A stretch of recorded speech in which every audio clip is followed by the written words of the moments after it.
Hello everyone, Matthew Simmons here from SimmonsEssentials. I want to bring you another original design. This is the Crusoe knot. Let's go and get started. It's at my belt line as usual. That's the usual spot. We'll just fold this in half. You can put whatever fold in there that you want. I'm going to come over here like this. I'm going to come over here like so. I'm going to leave it folded in half. And then I'm going to come around like this. And I'm going to bring it down here like so.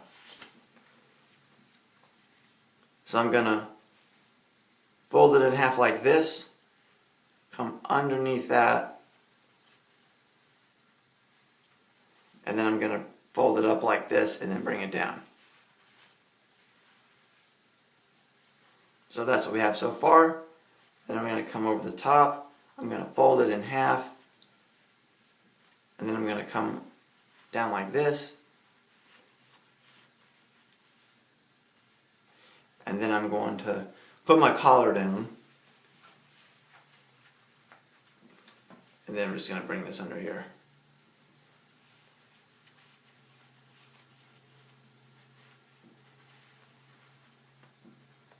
I'm going to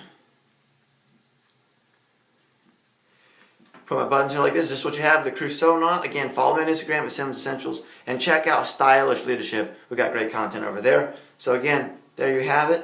On your side, my friends, you're fearfully wonderfully made. We'll see you in the next video.